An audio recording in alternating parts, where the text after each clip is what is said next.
Good Monday morning chat room. Everyone listening to Lenny Melnick, FantasySports.com. And welcome to Arnie's Fantasy World of Sports. And I'll just have to say, Lenny, yesterday I listened to you and Andrea on satellite radio. And fantastic job. In fact, I know you got a caller who called in and said he was from the chat room. Hey, I love it. I love it. So, great opening to the week. Chat room, I want you to keep listening because we're going to talk starting pitchers today. And we're going to talk starting pitchers probably again on Wednesday. And I'm thinking Thursday we'll talk about, Wednesday, on Tuesday. And on Thursday I think we'll talk about relief pitchers.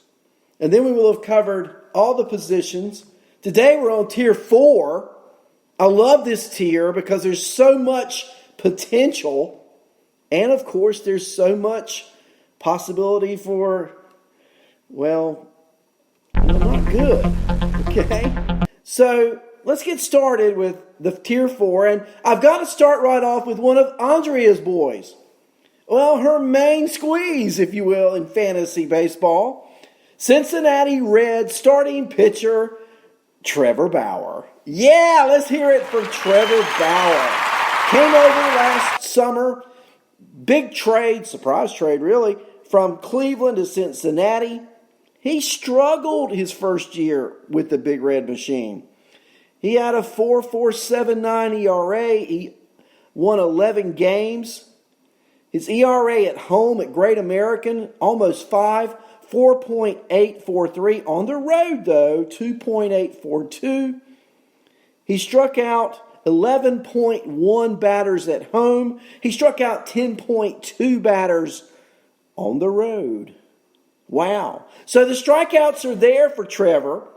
He's age 29. You know, he had an injury a year or so ago, but other than that, over the course of his career, he's been fairly healthy. And now he's playing on a much improved Reds offensive machine. That's hence I called him the Big Red Machine. Castellanos is in. Senzel has another year under his belt. They've got good hitting at different positions. They add Moustakas to come into the infield. He's projected to play second. Probably will start the year at third with Suarez on the DL. But my point being, the offense is much improved. The overall pitching in Cincinnati is improved. They're going to win more games. And Bauer has the potential to move up.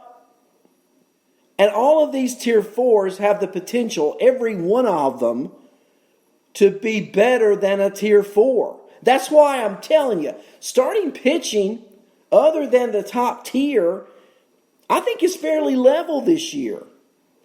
I think there could, you look at my tier 3s, you take Patrick Corbin. There could be very little differentiation in Patrick Corbin level 3 or tier 3 and Trevor Bauer tier 4. Now, I like Corbin better to start the season, but I think Bauer certainly is on a team where he is built to succeed. So Trevor Bauer sort of leads it off today in that position on our tier 4, our first one. Now, again, I'm not ranking within the tier. I'm just giving you the tier. And my second pitcher in tier 4, Minnesota Twin, Jose Berrios. Yeah, I mean, he's the ace of the Twins staff. Now, I had Berrios on my fantasy teams last year. I was not happy. Not happy at all. Because Berrios is inconsistent. He won 14 games. He had an ERA of 3.68. Now, you think, well, that's not too bad, but he walks a lot of hitters. He gives up the big fly. He gave up 26 home runs last year.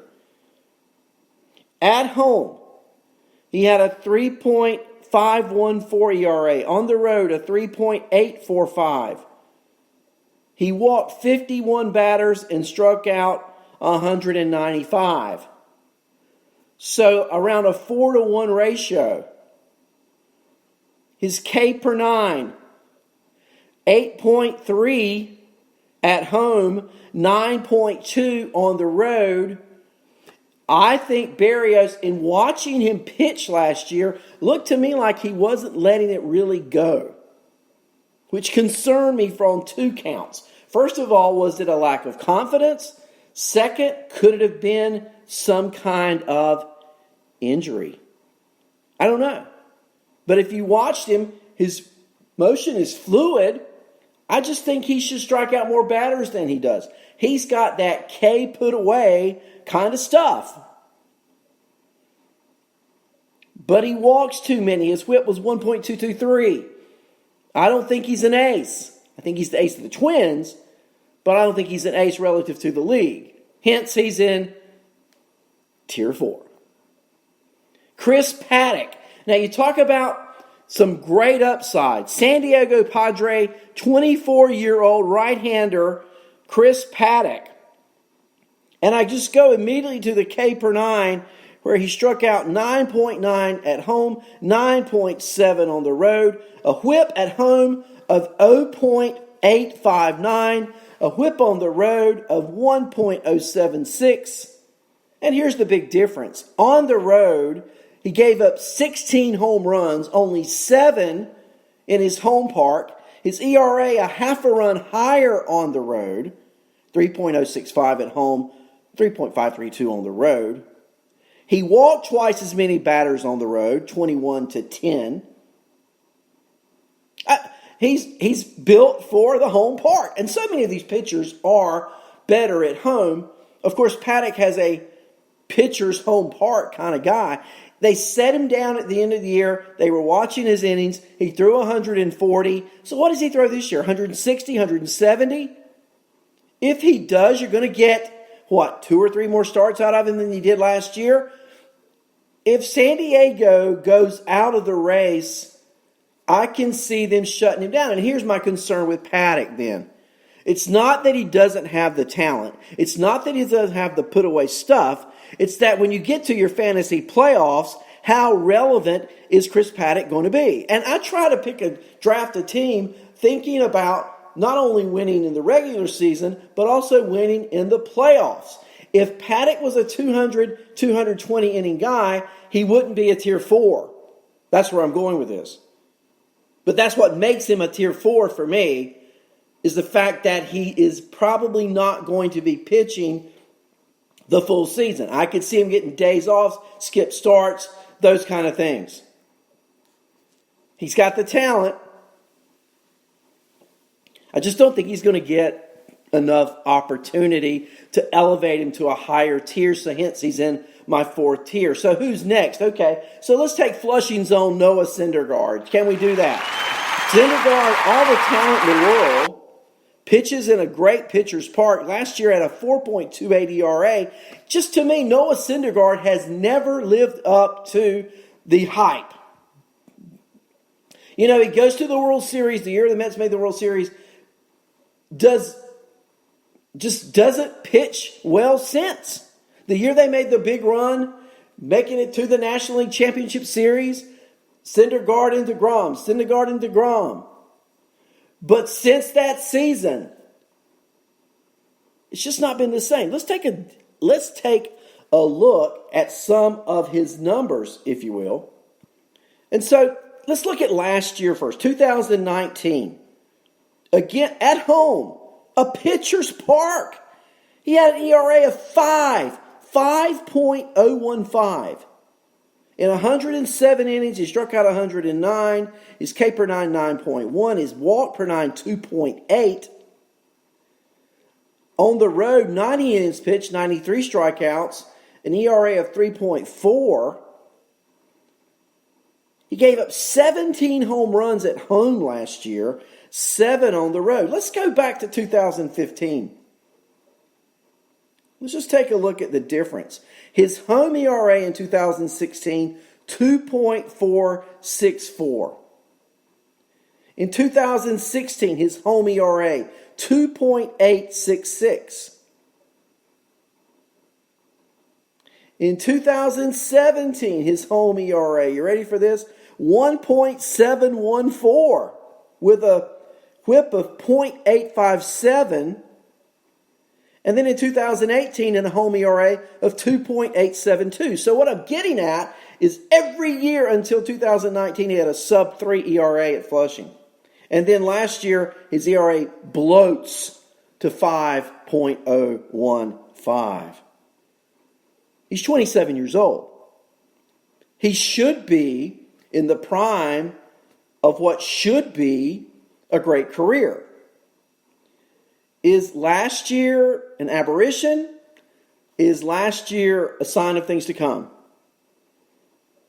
I like to draft starting pitchers in the first 2 or 3 tiers that I can count on. These pitchers in tier 4, there's some question. And Syndergaard's question is 2019. Now, can Syndergaard return to the sub-3 ERA we were talking about a moment ago? Sure. And if he does, is he more valuable? Sure. That's why you draft pitchers. You take a chance they're going to return to form. Syndergaard's one of those guys. But for right now, Noah Syndergaard is a tier 4. Now, the next pitcher I want to talk about sort of had I call him the Renaissance man. Can we do that for a moment? Yeah, how about Lance Lynn at Texas? He had 16 wins last year. Wow. He pitched over 200 innings. Wow. He had an ERA of under 4, both home and on the road. His ERA at home, 3.495, guys. His K per 9 at home, 9.4. On the road, 11.8. Will we see the 32-year-old retain and remain the form and the pitcher that he was last year? Now, Texas, new ballpark, supposedly not as hot. Supposedly much better environment for pitchers. And Texas, think about it. I think other than Seattle, I think that American League West could very well be one of the best divisions from 1 through 4 in all of Major League Baseball. They're sort of the hidden gem. The Angels are better. The Rangers are better. We're going to talk about Lance Lynn's teammate next. But the Rangers are improved. The Angels are improved. The A's are good. Now, the Astros are still a good squad. Irregardless of the controversy, that's a pretty good doggone team. You got 4 teams who could win 90 games if chips fall in the right place. Lance Lynn, a big part of that. Teammate. How about his teammate, tier 4, 2-time Cy Young Award winner, Corey Kluber, in Texas. Now, we know he was injured last year. And so I don't want to look at 2019 stats for that reason. I'll go back to 2018. Shall we assume for a moment that Kluber is healthy? Because everything I'm going to say is taking that assumption forward. Without that assumption, I have no idea what you're getting with Corey Kluber. But if you look at 2018, when he struck out 222 batters, when he had an ERA at home in Cleveland, 2.1, on the road, 3.8, it all leveled out to an under 3 ERA. He had a K per 9 of 9.4. I think if Texas gets anything close to that, it's a big win for the Rangers and a big win for Corey Kluber. I don't think he's Cy Young anymore, but he's not sayonara either. I think he will pitch well for Texas. He's a tier 4 right now with every possibility to be in the same discussion with the Severinos and the Greinke's and the Corbins and the Mortons, and that would put him as a tier 3. Of course, he also has the potential to not be that at all, which is why he's one of my tier 4s. And speaking of injuries, another tier 4, Shohei Ohtani. And I think Ohtani could be draft-wise, especially if you're in a league where if you